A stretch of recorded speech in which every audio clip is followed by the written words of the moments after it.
finally, a source of raw, real, and honest information on healthcare issues that matter most. Welcome to BS Free MD. From the latest medical information to how to stay sane as a doctor or a patient, no subject is taboo, no BS is allowed. Now, let's welcome your hosts, Doctors May and Tim Hindmarsh. Welcome back to another episode of BS Free MD's Doc Tales with Cocktails with your hosts, Doctors Tim and May Hindmarsh, sharing a little spirit of the week in the form of a fine cocktail, as well as some crazy laughs and fine spirits between us. Some spirited stories. There you go. Yes. Well, I think we have to start off by saying cheers. It was your birthday last weekend. I didn't announce it on the show, trying to keep it anonymous, but if anybody wants to send Tim a little happy birthday, bouquet, confetti, all those things, send away. He'll take it. He likes gifts. I do. We won't divulge how old you were, but we did have fun on our little sojourn across the state. Coming to you from St. Augustine, great historical city, visiting with friends in Orlando, and things didn't get too crazy. No, I'm at that age. Yeah. So, well, we're here tonight to bring you some more fun stories of the week, as well as the cocktail of the week. I'm taking guesses as to where it might be from, based on where we were this past week or so. Hint, we did go to Cooper's Hawk and pick up we didn't pick up our wine, but we did go wine tasting, and we were tasting on our vacation. So yeah. So feel free to. I figured since it's summertime and there's always the 4th of July stuff that's going on. And then of course there is just, what do you do in the summer to stay safe or to not have medical injuries? I hate stay safe. That's the dumbest freaking thing ever. But I found some pretty interesting stories. I'm just thinking about the term stay safe and how it originated and how you can not control staying safe. Yeah, no, of course. Anyway, not. Go on. So the first story is actually the most bizarre 4th of July accidental death I could find from just over 100 years ago. You weren't going to show a bunch of slides of people's hands blowing off. And what the X-rays or, look like. Or a sparkler up the butt or anything like that. Mm-hmm. And then the next one is when sea lions attack. Everyone's like, there's too many sharks in Florida. I'm like, yes, but there's all sorts of animals that want to attack you. And then the last story is about sunshine. Oh, isn't that nice? Yes. I got a pocket full of sunshine. Are you going to start singing? I'm walking on sunshine. Oh, no, I don't like that one as much as pocket full. I'm walking on sunshine. Oh, yeah. Okay, so let's start off with the first story. When real patriots got tetanus. So back in the day, I love this. This is from an editorial in the Journal of Pediatrics from June of 1910. The graphics are oh so colorful. The coming stupendous holocaust caused by the skyrocket, the giant firecracker, and the toy pistol that leaves an annual trail of disaster following the glorious 4th of July celebrations is a subject for our serious consideration. Yes, pediatricians were buzzkills even 114 years ago. But I found this was really super crazy. So back in the day when horses were the main means of transport, either by riding them or having them pull a carriage, there was gigantic surges of tetanus after the 4th of July celebrations. Any guesses why? From all the manure that's splayed back from the horse. No, feet?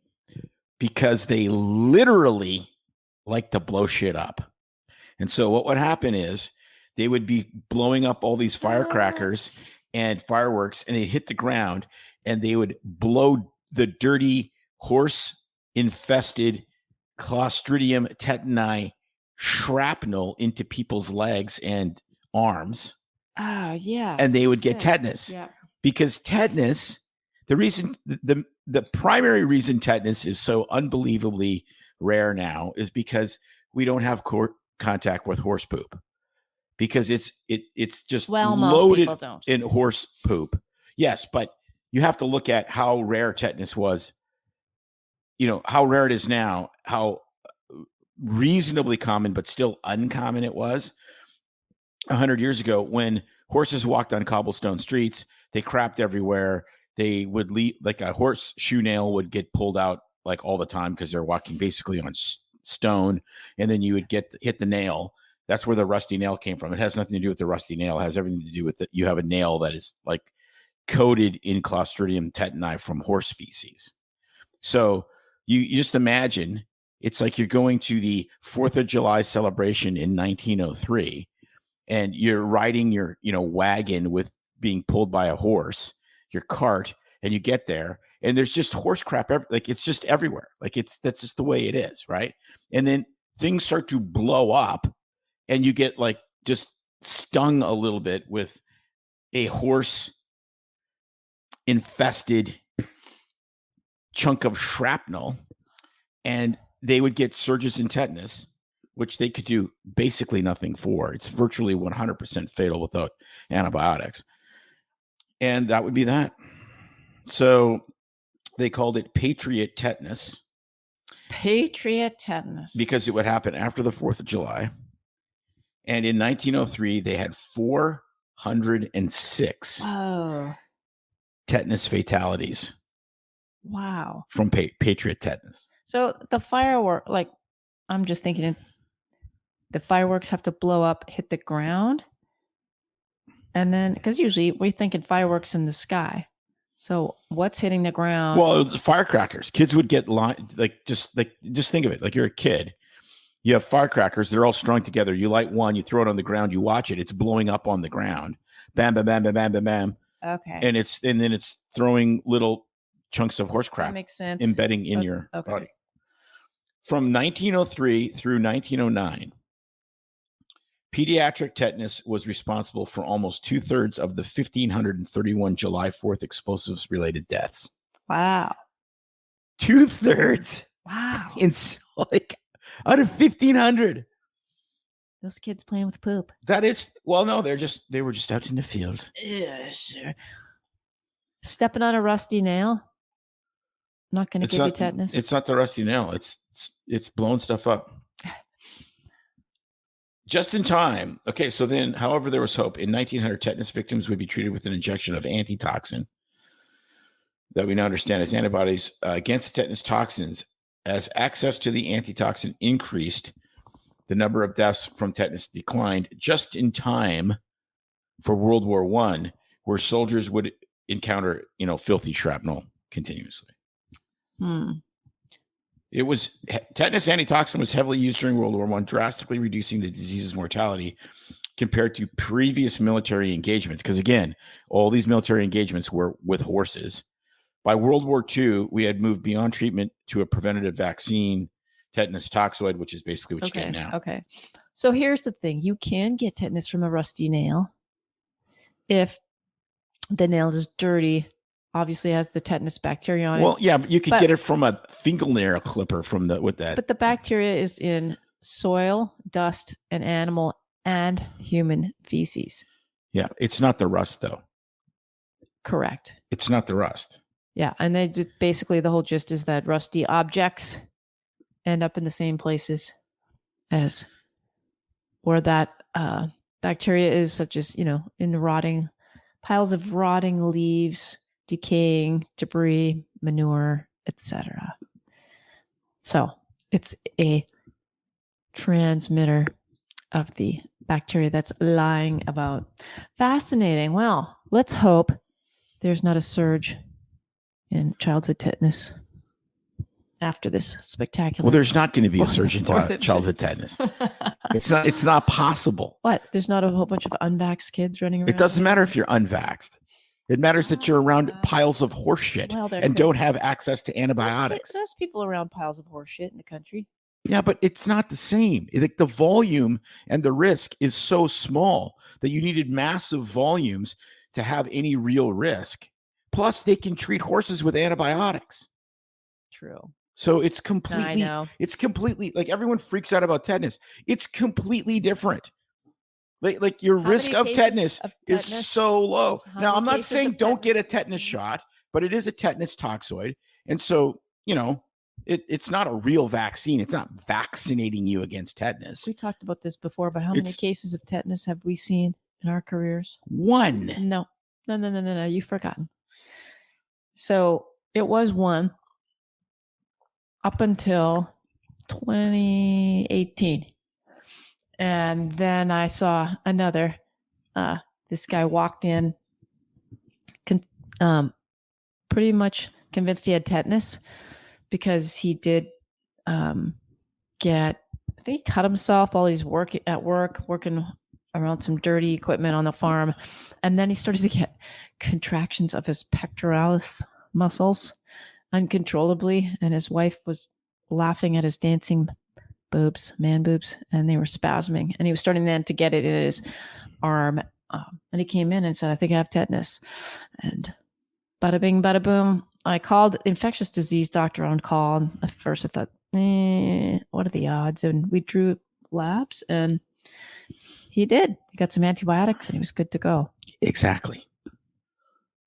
Because all you need is and then he did get an updated tetanus vaccine. Well, yeah. For the tetanus he's never, ever going to get ever again. Anyway. So that was case number 2. But case number 1 that we saw while we were interns was bizarre because this lady was in a coma in the ICU for, she was in a coma for, I was going to say weeks, a couple of weeks. Well, it was way longer than that. But she was in the hospital for, I think, 10 months, recovering after being in the ICU for months. And it was fascinating. Nobody could figure it out until some dumb intern asked the question, when your body spasms like that, is that how you describe tetany? Bing! Light bulb moment for those ICU attendings. Anyway. He didn't even finish. No, he did not. That was another story. He did not finish, sadly. All righty. What you got next? Well, this is called When Sea Lions Attack. It's just a day at the beach for the sea lions at La Jolla Cove in San Diego until a whopper the locals call chonkers charges.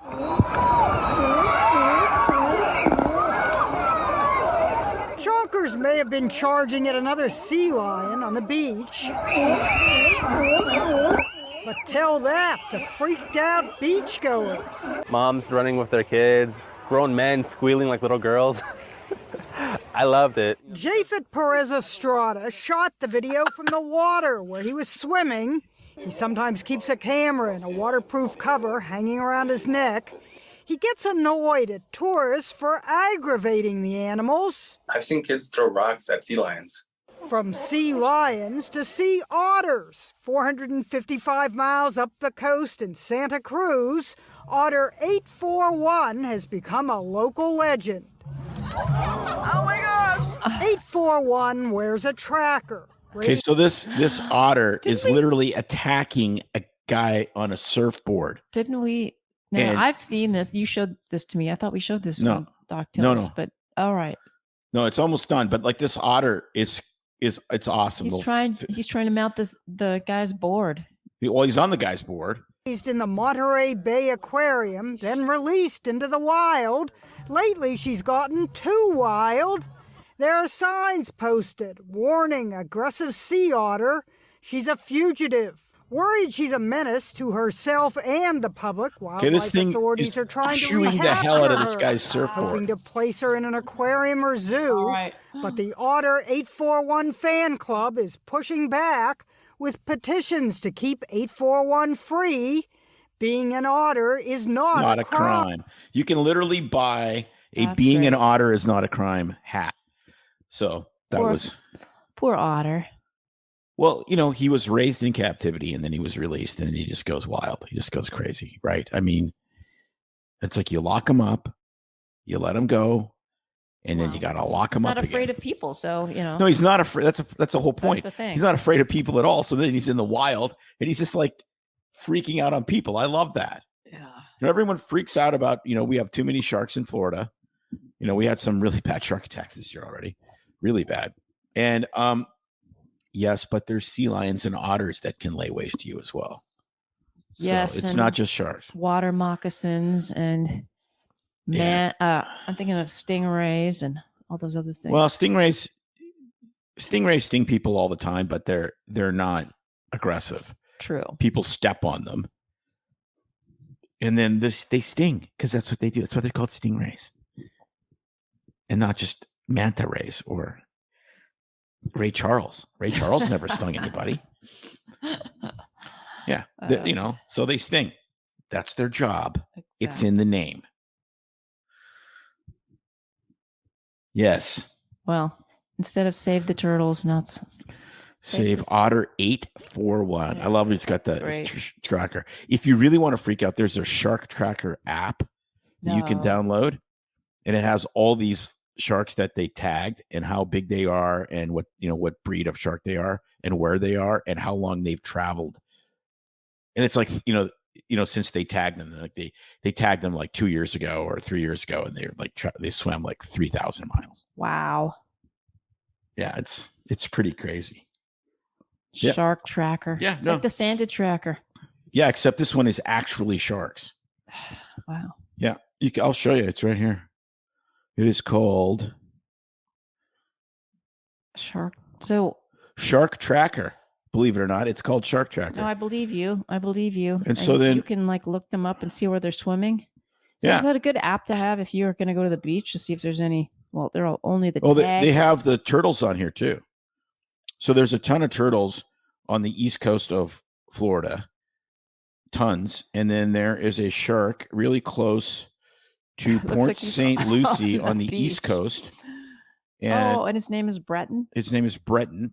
And since his track, he has traveled 35,599 miles. Wow. He is 1,400 pounds and 13 and a half feet. That's amazing. And he's a white shark. And he's from Nova Scotia, and he's all the way down at the tip of Florida. Look at that. Yeah, and then... Yeah, they have the turtle tracker thing going on too. He's this guy here from home. This guy here has only traveled 4,000 miles since they tagged him. He's a svelte 1,300 pounds and 13 feet 4 inches. His name is Bob. Oh. And he is up by look at Bob. Jacksonville. Wow. Nothing on our side. Nope. Key West has a bunch. Sarah. Look at that. So. And Jekyll. How fun. Jekyll's a juvenile. He's only 8 feet 8 inches and 395 pounds. He's a baby. He's a little baby. Weighing in at only 395, not even topping 400 yet. Amazing. Shark tracker. All right. Well, you can pick your favorite shark. It tracks turtles too. Track of it. I wonder if it tracks the turtles when they get eaten by the sharks, because that happens with total frequency. Just like crunchy, crunch, crunch, crunchy, crunch. That's sad. Yeah, it's sad. All right, next story. Move it right along, please.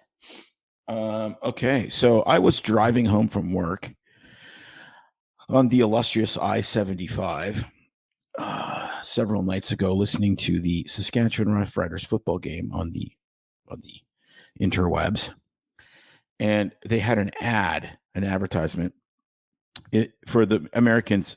It was Canadian football I was listening to, and it was a beautiful evening, and there was no traffic, and the sun was setting, and this ad comes on for SunSmart Saskatchewan.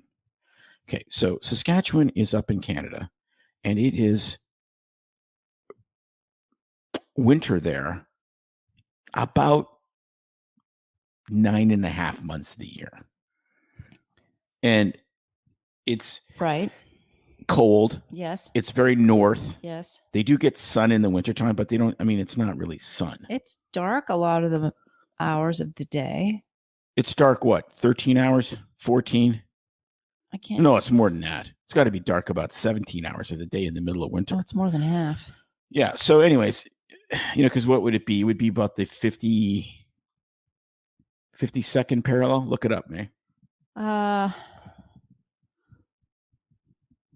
Well, the hours of darkness in Saskatoon, obviously, is the solstice December 21st with a whopping 9 hours and 2 minutes of daylight. There you go. Yes. So you're pretty far away from the Arctic Circle if you can still get 9 hours of daylight at the shortest day of the year. But it's only 9 hours, which means if you're working, you don't see the sun at all for at least 7 months. But of course, they have an organization in Saskatchewan that is absolutely scared shitless that you're going to get skin cancer from sun exposure. Sun Smart Saskatchewan. So I'm listening to this and I'm like, what in the world are these guys talking about? And so I went to their website. But before I went to their website, I listened to the ad copy, read by the sports commentator. And it said, remember, there's no such thing as a healthy tan. And I almost drove off the road into a swamp. and I was like, what are you freaking talking about? There's no such thing as a healthy tan. If you look like a vampire, that's probably like way, way, way, way, way less healthy for you than a tan. And then I went to their website and I read about them. And they're like this group of dermatologists. And the entire goal of SunSmart Saskatchewan is not get enough vitamin D, get as much sun as you can so that you're healthy and vibrant and all of these things that the sun does for you, stuff that we don't even understand because we're clearly solar powered. Human beings were made to be outside for like 90% of the time, et cetera, et cetera. It's like so counter evolutionary to even think of this as being something that matters. Their only goal is preventing skin cancer. And I'm like, okay, there's only one skin cancer that matters as far as prevention, which is melanoma. And you can get melanoma in areas of your body that have never seen the sun, like under your fingernails. So I'm like, okay, yes, don't burn your kids. Little children with repeated sunburns, bad sunburns, that does increase your risk of melanoma. Right. But okay, so no, what does it say about the no sun is healthy? Is that what it said? No, there's no such thing as a healthy tan. And I'm like, yeah, okay. But everyone's snorting lines of Prozac because they're so freaking depressed and pick every other problem. So they're against tanning.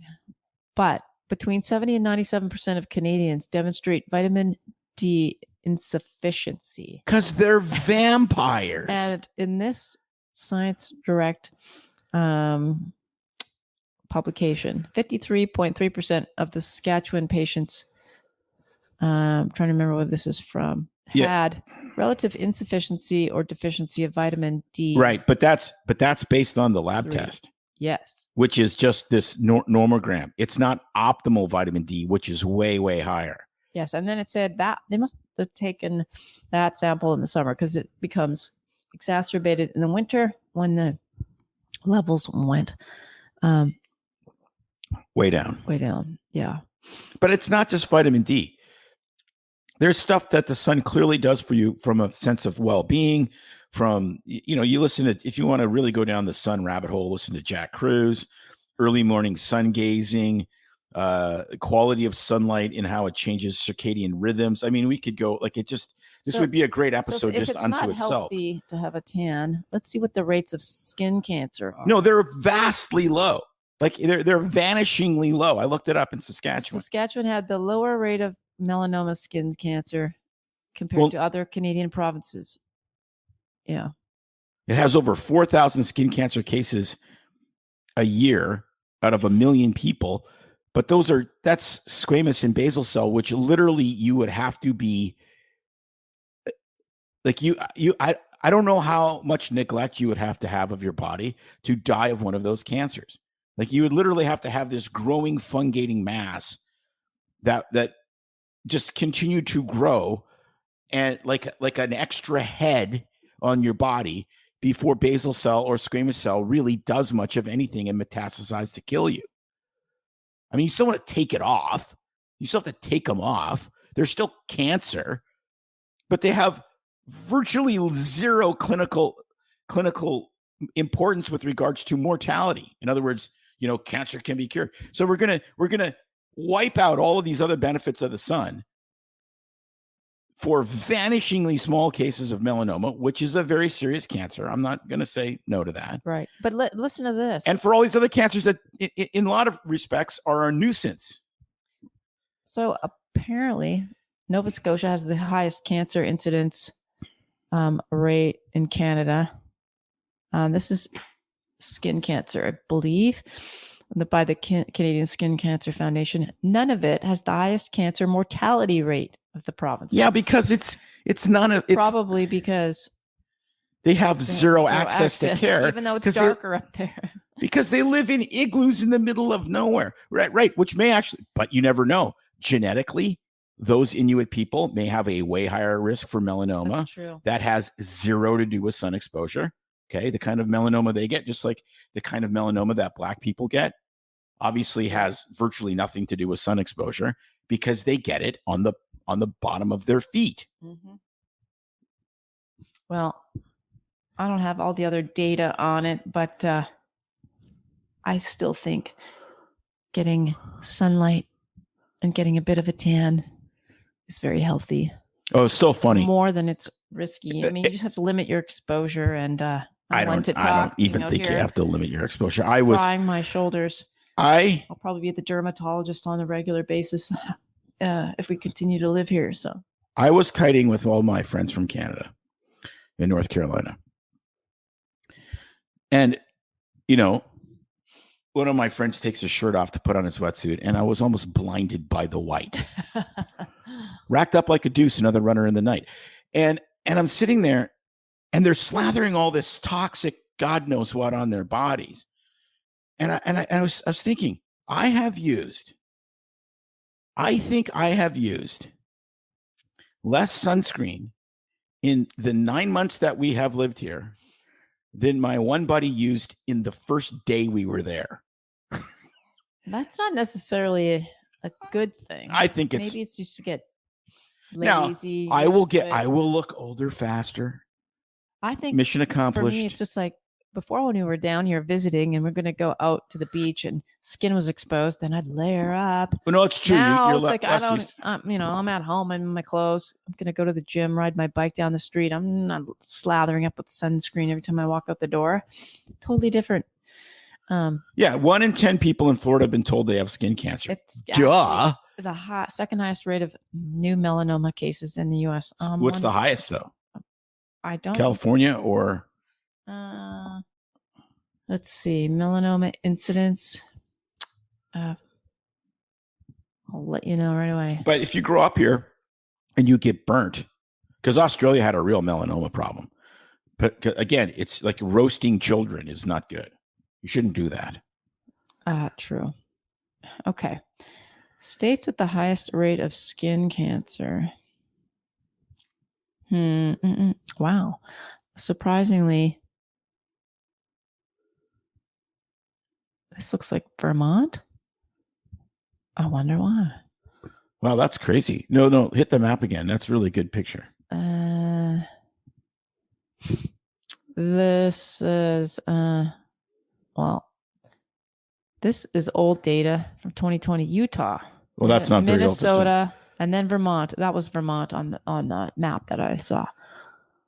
Then Idaho, Iowa. So if you're a pale person, and then you probably go out and get sun in the summer. Well, this makes absolutely no correlational sense because Utah is number one. So that tells you that there's some ethnic issue. There's a white boy problem going on. Or you go up on the mountain, go skiing. Well, you do that, but still. Or same with Minnesota. You're probably Well, this is white people. This is a That's what white I mean. people problem. Hunker- Vermont, Idaho, these are not bastions of cultural and racial diversity. Well, the lowest is District of Columbia. Yeah, because they're all inside trying to Idaho. destroy our lives. Alaska, same thing.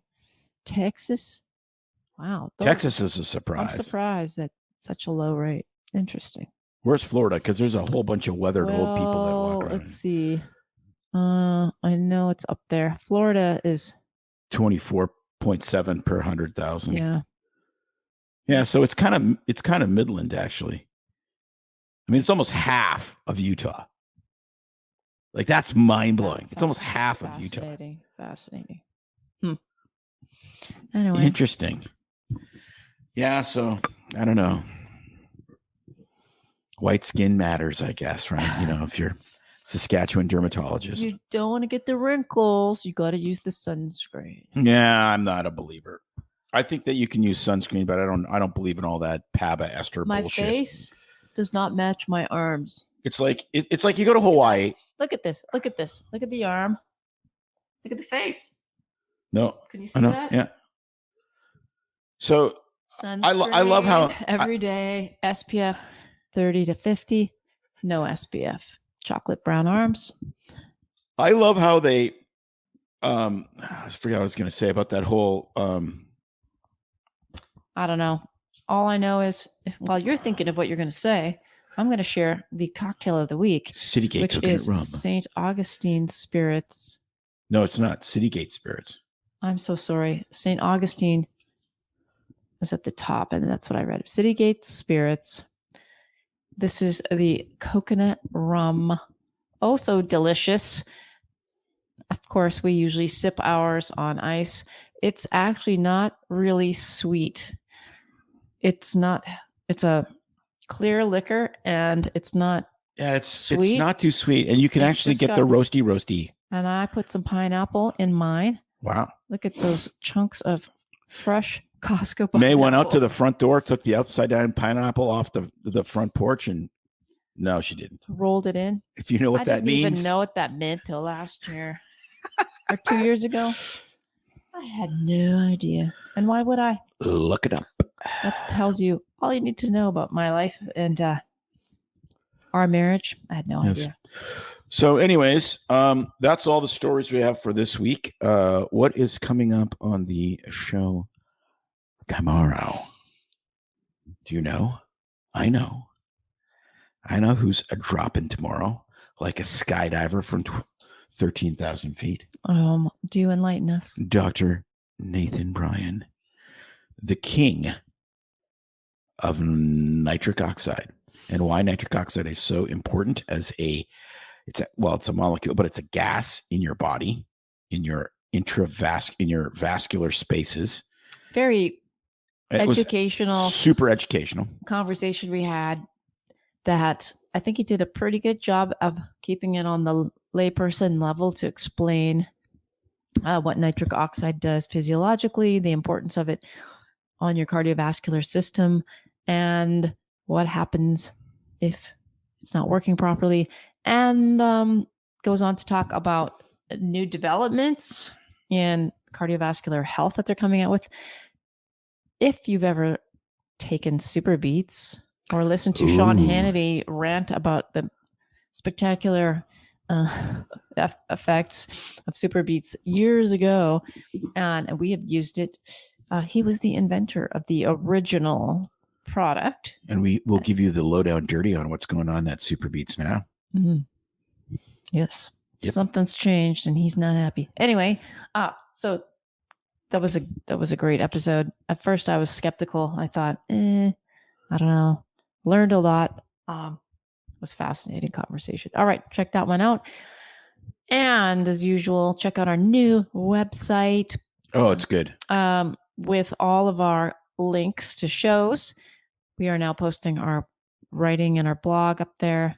There's some fun photos that Desiree threw on for you to look at, and more. So new website with direct show links, as well as some clips from the channels. I think YouTube and Rumble, some videos are up there too. Anyway, Truth Serum link is there, and you can sign up really easily now on the homepage. Otherwise, we hope you are enjoying this, and send us your comments, concerns, and sponsor money.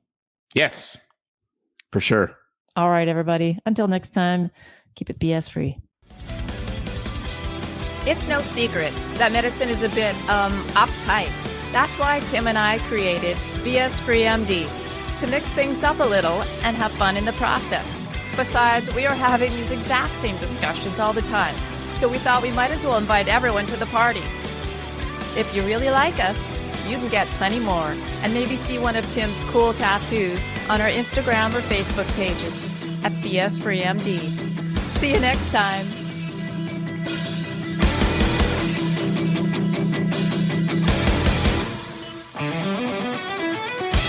But we try to keep BS Free MD as raw and real as possible. We can't be held responsible for any medical decisions or discussions had as a result of what you've heard on the show. We know, bummer. But the truth is, we really do care about your questions. So feel free to reach out to us by email at doc@bsfreemd.com.